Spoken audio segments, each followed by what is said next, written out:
Coming from nothing made me into a savage. Knowing the fact is that you must do what you gotta do in order to get cabbage, lettuce, whatever the fuck the fetish. They all just want that selfish greed that don't bring me motherfucking peace inside my soul. Every time that I look into the world, I be thinking to myself, hell no, I refuse to let this shit turn me off into a bunch of just be as honest as I can. I've been losing hope and very disappointed. Propaganda, I must be something serious because I've never once received a motherfucking invitation. Big ass organizations, probably because I was focused on exposing all the injustice. No limbos were offered, no change, only death. Departure from body, mind, and heart. I told them that's a bet. I'll capture this image from which I wish to be, but y'all know y'all couldn't keep up with the G. Hoes still love me, capture this picture, just count to 3. A, B, C, 1, 2, the alphabet within your fucking reach. Fucking me. Michael Jackson's bad. I'm a mother. Welcome to the Deep Dive. Today we're tackling a topic that's, well, let's just say it's surrounded by a lot of mystery. Freemasonry. Our goal here is to cut through some of that fog, using the sources you've provided, and really get to the heart of what it's about. And the surprising thing, maybe, is where it starts. Not with secrets, but with actual builders. Yeah. Operative stonemasons. That's right. The origins are fascinating. You have these highly skilled craftsmen building the great cathedrals. That was operative masonry. So how did that change? We're talking late 16th, early 17th century. Suddenly it's about morality, not stone. Well, yeah, the big building projects started drying up. So these operative lodges, to survive, they began admitting men who weren't stonecutters.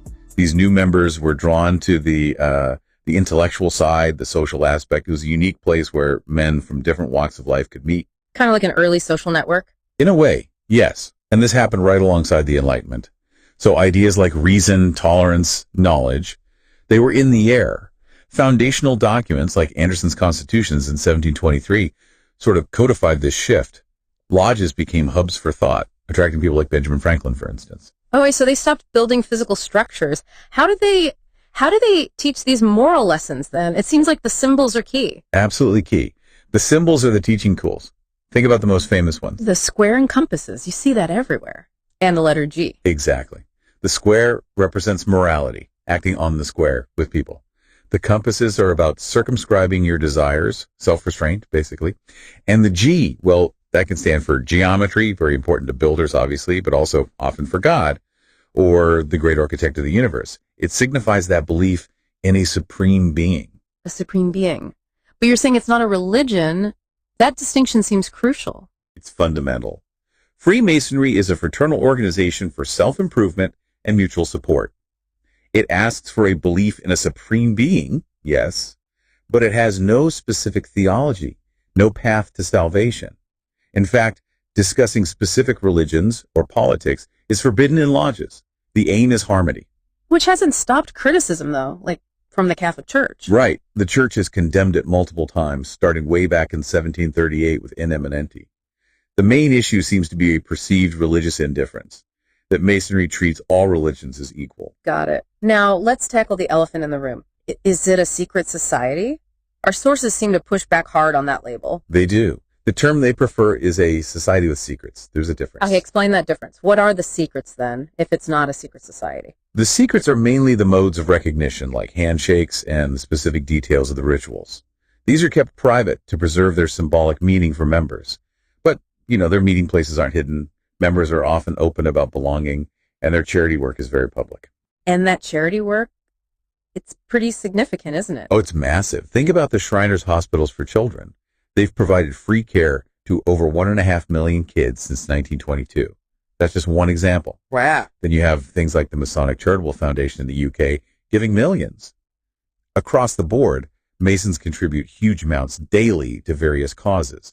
It's a core part of the identity. So it's this global brotherhood, but that term needs some unpacking too, doesn't it? Let's talk about Prince Hall Freemasonry. Yes, that's incredibly important history. Prince Hall Freemasonry exists because Prince Hall and other free black men in Boston were denied entry into the established lodges back in the 1770s. So they formed their own lodge, chartered in 1784. Prince Hall Masonry has this long, proud history, deeply intertwined with the civil rights movement, hosting NAACP meetings, running voter registration drives. And is there more connection now between Prince Hall and other Grand Lodges?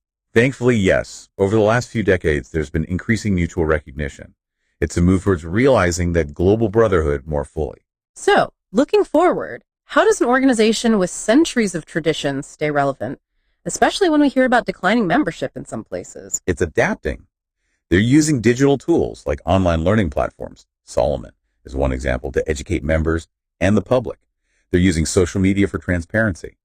And while membership numbers have dipped in some Western countries, the core appeal remains that focus on self-improvement, the fellowship, the community service. They're working to highlight why that still matters today. It really has been a fascinating journey, hasn't it? From guys literally building cathedrals to this modern fraternity focusing on, well, building character and community. It's quite the evolution. A unique mix of history, symbolism, and practical charity. Definitely.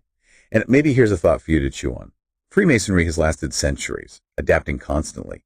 What does its ongoing focus on personal character and community tell us about what humans fundamentally need: connection, purpose, especially now in our often fragmented world? Something to think about indeed.